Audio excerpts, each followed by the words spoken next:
If it wasn't for this specific episode, Simpsons writer Dan Greaney might still be working in the middle of a war zone in Ukraine. This particular story was a total game changer for his entire life. But why was it so impactful? Let's dive into the plot like we always do, and then we can break it down. It all started early one morning when Smithers and some goons went looking for Homer. After a thorough search, they finally cornered him in the bathroom. As they dragged him out, Homer was screaming like his life was over. Smithers just couldn't understand it. It was just a 5-minute calisthenics routine. Was all that drama really necessary? Well, Homer knew the truth. For everyone else, it's a workout. For Homer, it's pure torture. Exhausted and fed up, Homer heard about a colleague who got a disability claim for being, well, not the brightest. Not only did he not have to come into the office, but he also got paid to just stay home. This got Homer's wheels turning. He decided he needed his own disability claim. So Homer headed down to the company construction site. He stood right in the middle of a restricted area covered in warning signs, hoping for a lucky accident. But luck wasn't on his side. Instead, a coworker nearby was the one who actually got injured. Homer figured that if he couldn't wait for danger, he'd have to create it. He grabbed a can of oil, poured it on the floor, and took a running start.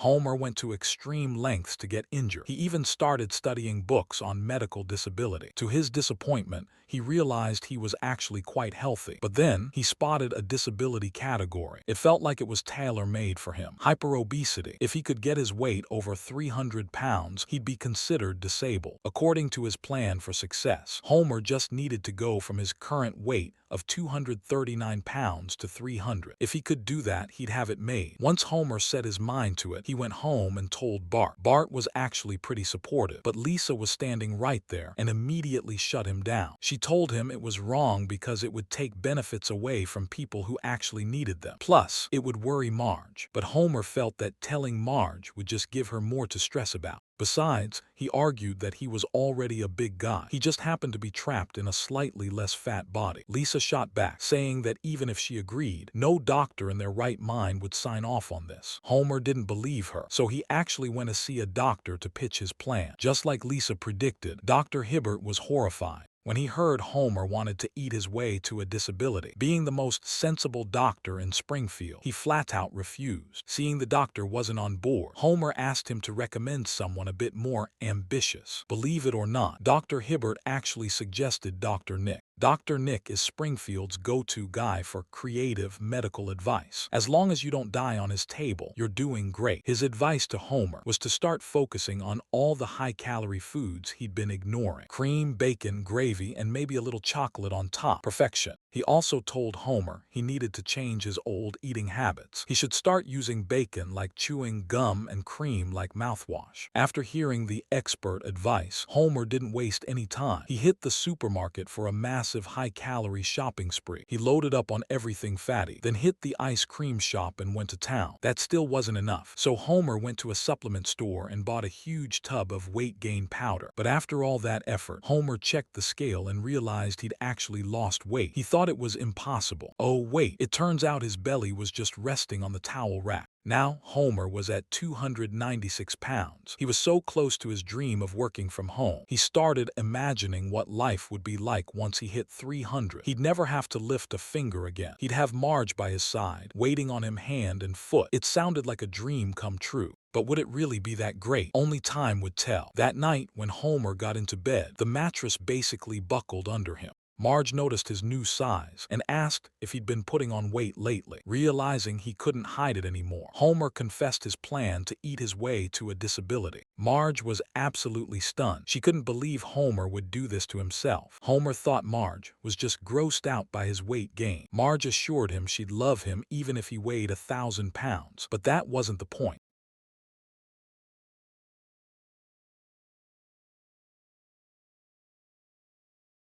With work starting soon, his weight was stuck at an awkward 299 pounds. Bart brought more bad news. Homer had already eaten everything in the house. He'd even finished off a bottle of expired soy sauce. Just as Homer was panicking, Bart had an idea. He pulled out some Play-Doh and shaped it into a donut for Homer. Homer knew it was a fake donut and didn't want to eat it, but Bart pointed out the label said it was non-toxic. "Just eat it," he said. After swallowing the lump of clay, Homer finally hit 315 pounds. While Homer was celebrating, Bart noticed his belly was resting on the rack again. Once he lifted it off, it turned out Homer's actual weight was closer to 315 pounds. Word quickly spread that Homer had become a supersized citizen. Mr. Burns even paid a visit to show the company's concern for the disabled. Since Homer didn't have to go to the plant anymore, he went shopping for some comfortable clothes. Finding something that fit his new frame was no easy task. Finally, with a little help from the clerk, Homer settled on a muumuu. The next day, Homer woke up and listened to the morning news, laughing at all the people stuck in traffic. He took his sweet time getting to his computer to start his workday. The first step of his job required him to press any key, but Homer looked all over the keyboard and couldn't find a key labeled any. He figured he'd just hit a random one, and to his surprise, it worked. After working for a bit, he realized the job was incredibly simple. All he had to do was keep clicking yes. When he saw the kids leaving for school, he couldn't help but tease them. Looking at Homer's new lifestyle, you'd be lying if you said you weren't at least a little jealous. Bart immediately started daydreaming about what it would be like if he were that big. In his imagination, people would stare, and he'd have to wash himself with a rag on a stick just to reach everything.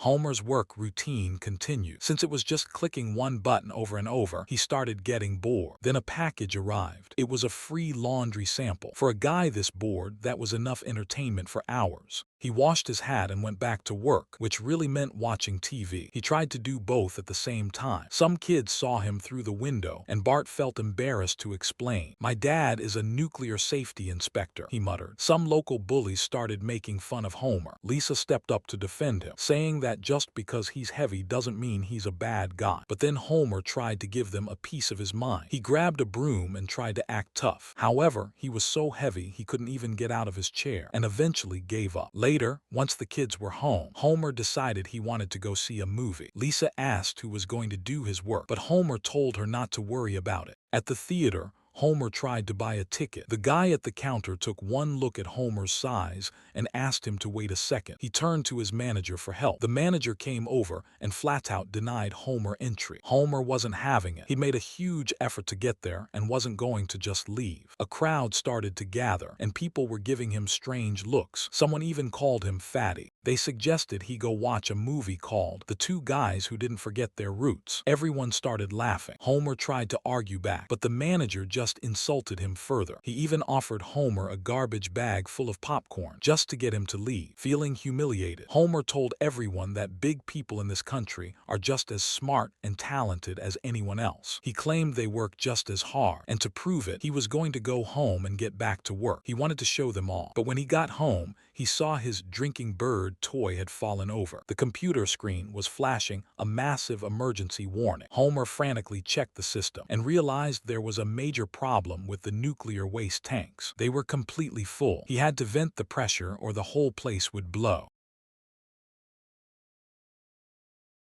The only way to stop the explosion was to open the relief valve. Homer tried to do it remotely, but the pressure was too high. It had to be done manually. His house was miles away from the plant. How was he supposed to get there in time? He yelled at the toy bird in frustration, but he knew he had to act fast. He tried to call his coworkers at the plant to help, but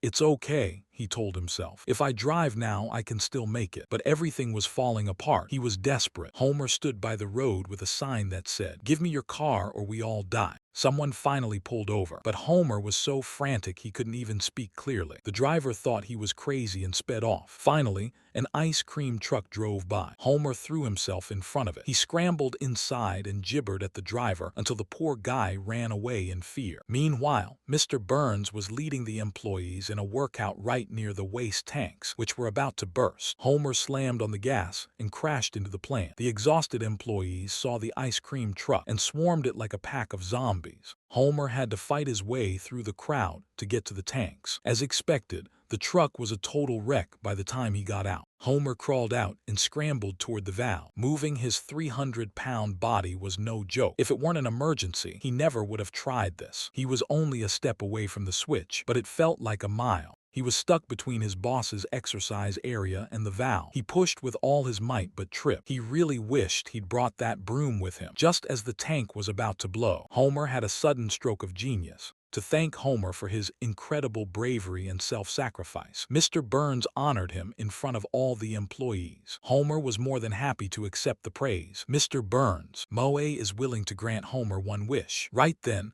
Homer looks over at Marge. Marge looks back at Homer, and it's like he suddenly realizes something. I don't know if you guys noticed, but once Homer's weight hits 300 pounds, we almost never see him eating on camera anymore. This is because the Simpsons production team didn't want Homer to just look like a total pig, so they did that on purpose. Plus, the title of this episode is specifically called King Size Homer. They used the neutral term king size to avoid being too insulting to Homer. And this King Size Homer title is actually very similar to an MGM animated short from 1947 called King Size Canary, produced by Tex Avery. Now, Tex Avery goes without saying, the characters he created are definitely core childhood memories for a lot of people. At the start of this episode, the writer Dan Greaney once mentioned that this script basically saved him. It actually changed his entire life. That's because before working on this, he was a lawyer who was planning to move to Ukraine to work for a brand new law firm. When Bill Oakley heard the news, as the showrunner for The Simpsons, he pitched the idea for this episode to Greaney.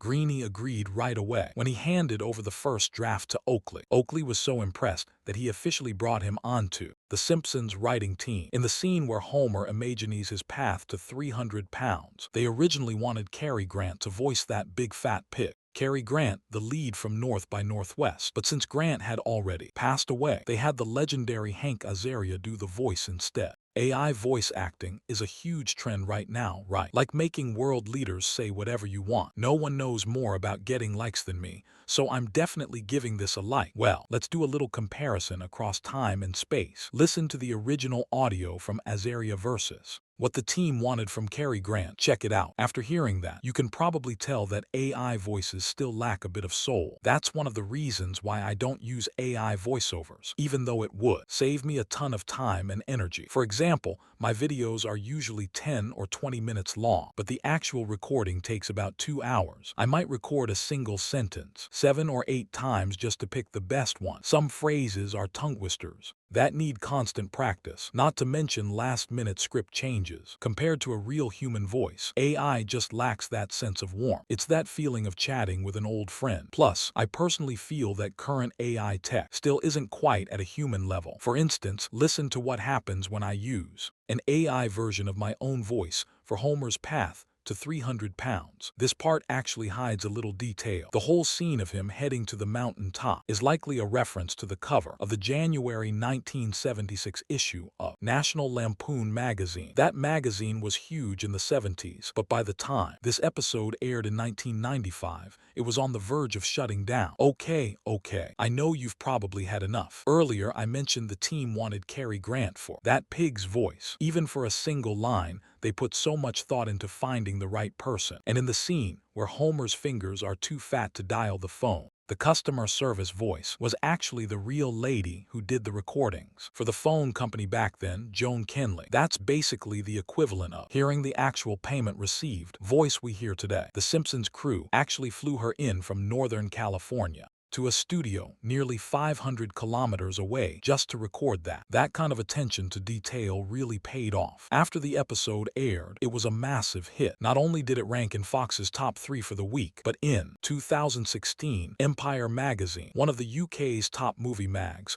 ranked it as the #1 greatest TV show of all time. Interestingly, when Homer looks at the books in the mall, there's a cover showing a guy with a metal rod through his head. That looks exaggerated, but it's based on a real person named Phineas Gage. In 1848, when he was 25, he was a railroad worker. While blasting rock, the powder exploded early, sending a metal tamping iron flying. It went straight through his lower jaw and out the top of his head. After that, he only twitched for a bit, sat there dazed for a few minutes, then actually got up and sat in an ox cart himself. About half an hour passed before he finally saw a doctor. When Gage told the doctor what happened, the doctor didn't believe him at first, but then he saw the wound going from the jaw through the brain. You could even see brain tissue from the top. He had to believe it. Normally, anyone else would have been long gone. After the doctor cleaned the wound and gave him a nightcap-style bandage, the treatment was done. Believe it or not, after that injury, Gage's first thought was still work. He even complained that he didn't want to see his friends because he had to work in a few days. He probably just wanted a little rest. After Gage went through a long recovery, he miraculously lived for another 12 years. To survive a wound like that, I think we can all agree he was living on borrowed time. Then, one morning in May 1860, he suddenly started having seizures. The doctor tried some old-school bloodletting, but after 3 days of seizures, he finally passed away from epilepsy. This event was later recorded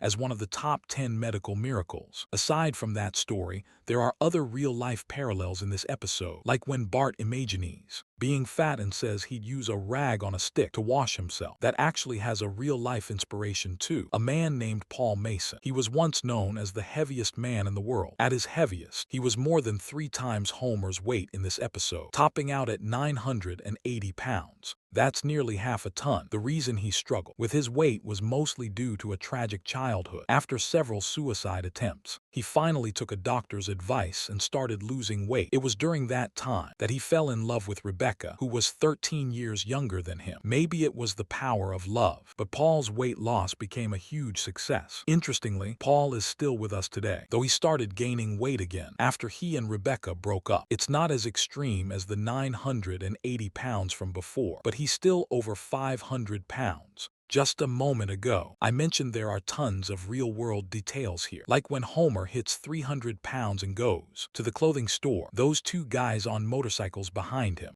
they're based on the real-life McGuire twins. They were known as the world's heaviest twins. One was 337 kilos, the other was 328 kilos. But what you might not know is that it wasn't just from overeating. When they were 4, they caught rubella. That disease can affect the brain. If a pregnant woman gets it, the baby could even have cerebral palsy. In their case, it hit their pituitary glands. As a result, even if they ate very little, they would still gain weight. It's like they'd get fat just from drinking water. To help them out, their parents bought a farm so they could stay active. But even on a 1,000 calorie a day diet, they kept gaining weight. 1,000 calories is less than most people's basal metabolic rate. So by the time they were 10, they already weighed 200 kilos. By the time they were 13, they hit 370 kilos. Trying to get to school with bodies like that was nearly impossible, so they dropped out in high school. However, they kept a positive attitude. They worked in the circus and even went to Japan to wrestle. Sadly, Billy McGuire died in 1979 after a motorcycle accident at age 32.